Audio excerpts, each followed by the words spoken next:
So The Fireman is the story of the earth catching fire. It's about a pathogen, a spore called dragon scale. And people get it on them and it can't be taken off. And then when they come under stress, the spore starts a chemical reaction, a chain reaction, and ultimately they spontaneously combust. And so our hero is a young woman named Harper who becomes infected with this spore. And at the same time, she discovers she's pregnant. And she knows that the baby can be born healthy, that just because she has the spore doesn't mean that the infant is also infected. And so she decides she's going to try to stay alive long enough to deliver a healthy baby. And that's the leaping off point for the book. So where did the idea come from? I read something about athlete's foot. And I thought, what if you weaponized athlete's foot? What if it was so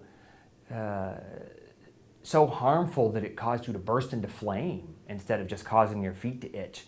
And that was how I came up with the idea for the spore at the center of the fireman, dragon scale. But dragon scale is a cool name and weaponized athlete's foot isn't. And I think it's important in a story like this, a horror thriller, for everything to be really cool.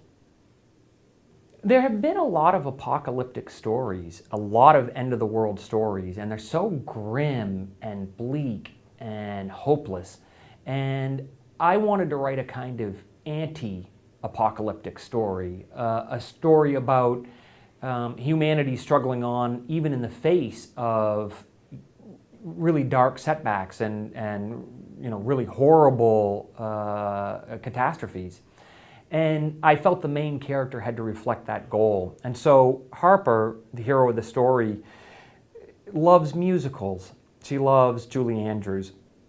And she's sort of relentlessly optimistic, relentlessly hopeful, and very brave, sort of very quietly brave. And I thought those were good qualities for a story that could become very dark very fast if you're not careful.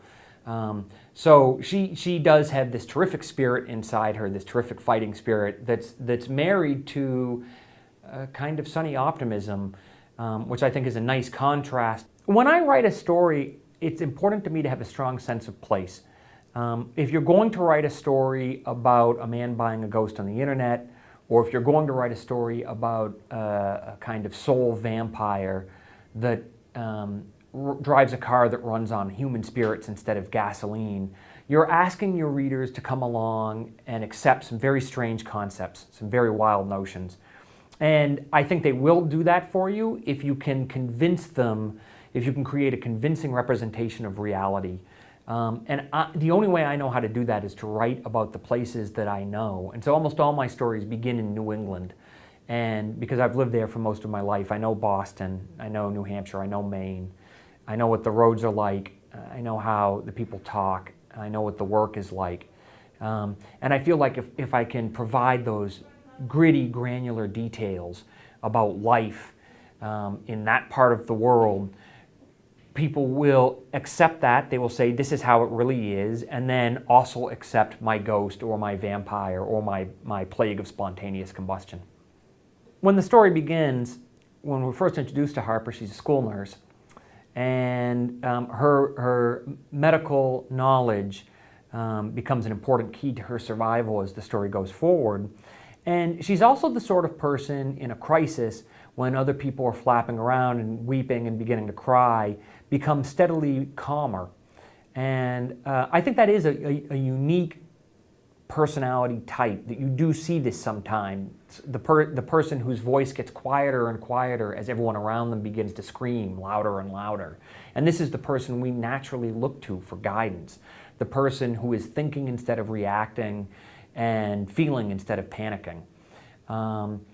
And also I thought it was natural in a story about illness, about infection, to write about someone whose life work is to battle infection and to make people well.